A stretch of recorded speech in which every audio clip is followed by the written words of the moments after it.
maulan na araw sa ating lahat, maulan na Sabado. Ayan, hello, hello, hello! Isang long playing ulit na hello sa inyong lahat. Magandang umaga, magandang tanghali, magandang gabi sa inyong lahat. Naku po, mag-iingat tayo. Maulan ngayon. Kamusta ang baha? Baha naman. Diyos ko, pagkahapon, nababalo tayo ng pag. Akala ko nasa Baguio na tayo. Pero ayun, hinihingal-hingal tayo dahil dyan sa smog na yan. Pero ngayon, salamat sa Diyos, okay na ako.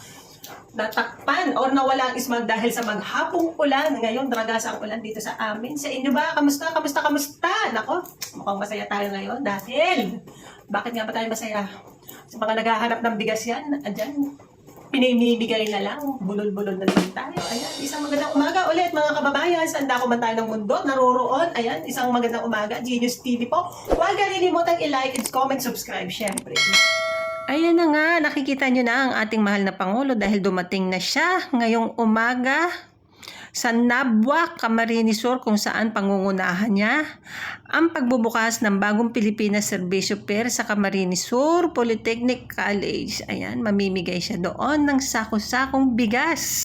At ika nga niya, magkakahiwalay man ang ating mga isla, ipagbubuklod naman tayo ng isang diwa at iisang pangarap, isang bagong Pilipinas para sa bagong Pilipino. Ayan, ang ating mahal na Pangulo, gumagawa na ng paraan para sa ating mga kababayan. Ayan.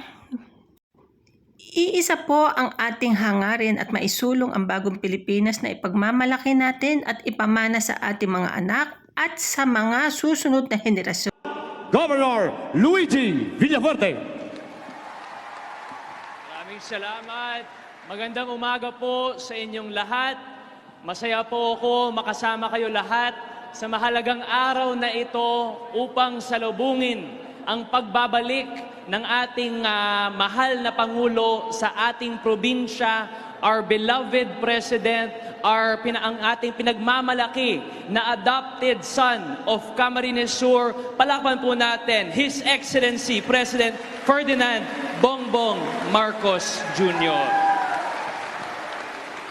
Mga kapatid, gusto ko rin po i-welcome ang ating matulungin at masisipag na mga cabinet secretaries na nandito po para magpakita ng suporta sa dakulang upak para sa ating mga cabinet secretaries. Maraming salamat sa inyo lahat.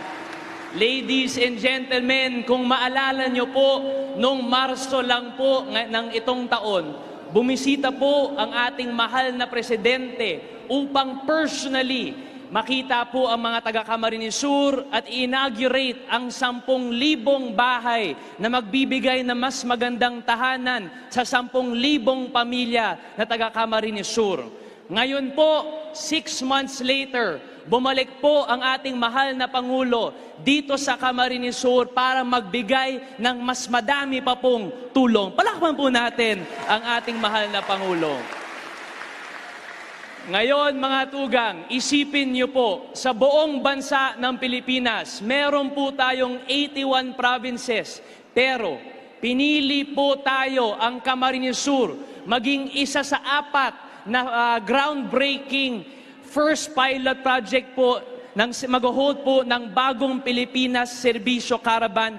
Isa po sa Ilocos Norte, isa po sa Leyte, isa po sa Davao, as in dito po sa Camarines Sur. Malakas na palakpak mga tugang. Hindi lang po yun mga tugang. Sa 4 na lugar na meron pong first bagong Pilipinas Serbisyo Fair, pinili po ng ating presidente personally pumunta dito sa Camarines Sur para makita po kayo at personally magbigay ng tulong sa inyo ngayong araw na ito. At hindi lang po yun mga kapatid.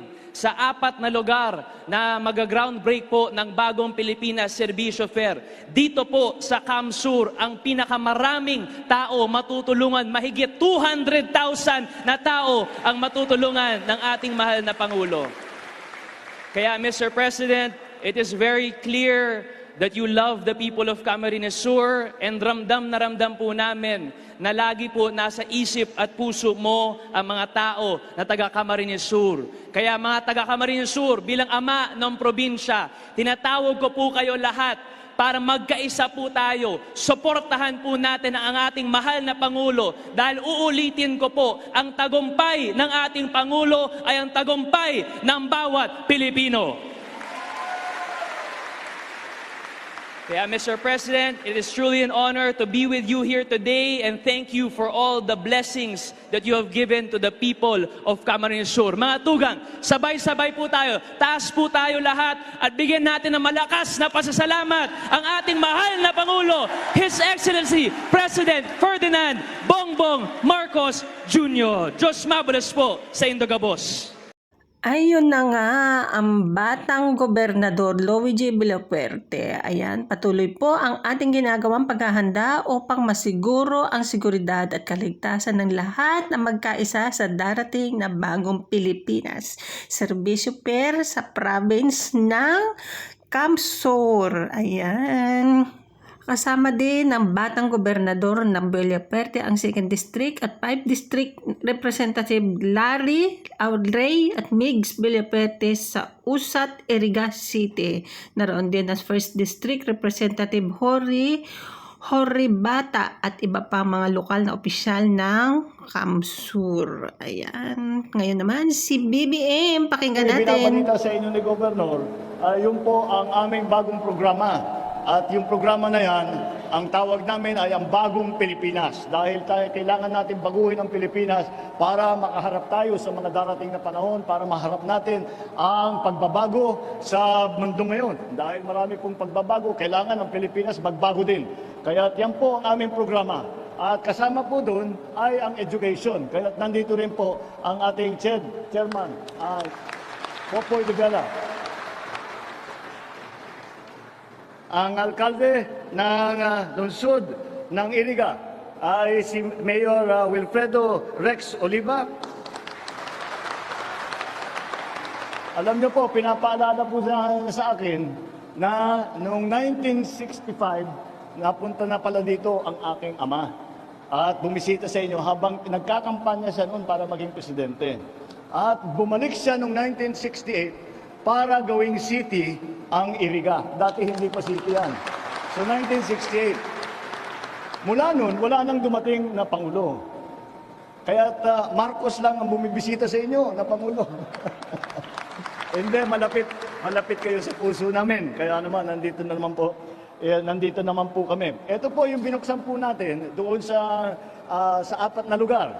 Dahil sa Nabua kami, tapos dito ngayon sa Leyte, sa Ilocos Norte, at saka sa Davao, ay ito yung bagong programa ng pamahalaan. At kung titingnan po ninyo ang nangyari doon sa ibang lugar, ang nangyari ay nagtayo po tayo ng mga pagtulong sa iba't ibang bagay, hindi lamang sa agrikultura, hindi lamang sa mga magsasaka, kung hindi, nandyan na rin po, naglagay na tayo ng extension parang desk para sa mga NBI clearance, para sa lisensya, para sa passport, lahat po ng mga pangangailangan ay nandyan na at hindi na kayo kailangan lumayo pa sa inyong pinanggagalingan. Ngayon po, nandito po kami upang magbigay naman ng tulong sa mga nangangailangan dahil alam po natin ay nagtaasan ng presyo ng bigas. At sobrang taas ng presyo, kaya napilitan tayo maglagay ng price cap. Pero ang dami pa rin kulang, kaya ang dami pa rin kulang sa pag-distribute. Marami naman tayong bigas, hindi lang na ilalabas ng tama. Kaya hindi problema ang supply sa atin dito sa Pilipinas. Ay sabi ng Department of Agriculture ay mas malaki ang ani natin ngayong taon na ito kaysa sa nakaraan. Kaya sa production side naman ay nagiging maayos.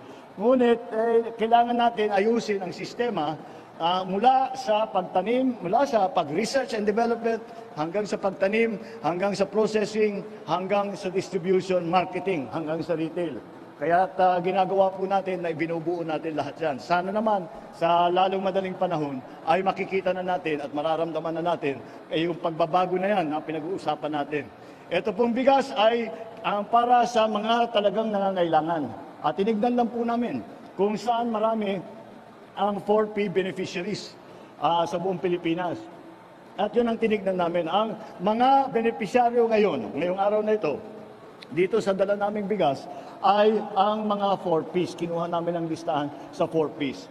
Ito po ay kinuha na ng pamahalaan para naman binili na privately para ipamigay po sa inyo.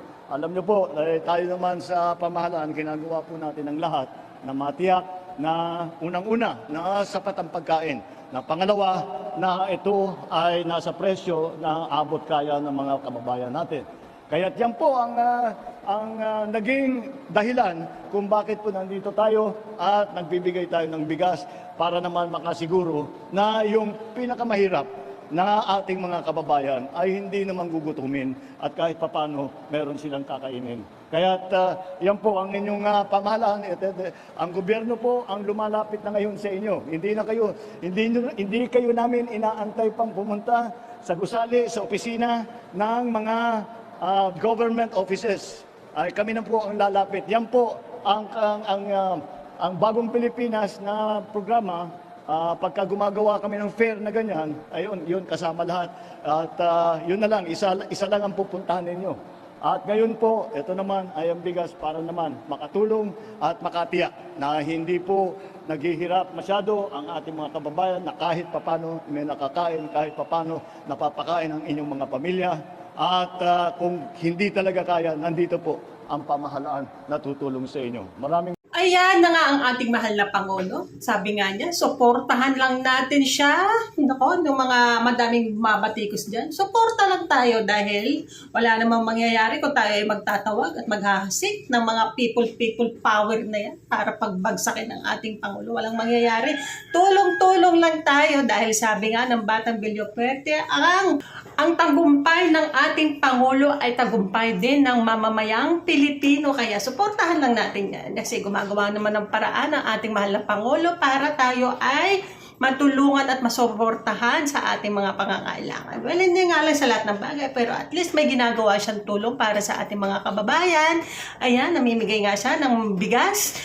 At kaliwat kanan nga ang mga karaban niya. Pagkatapos yata nito, papuntang Bicol, diretso na naman sa Zamboanga para doon ituloy ang kanyang karaban sa Bagong Pilipinas, pamimigay ng bigas. Ayan, sa mga walang sawang sumusubaybay sa akin.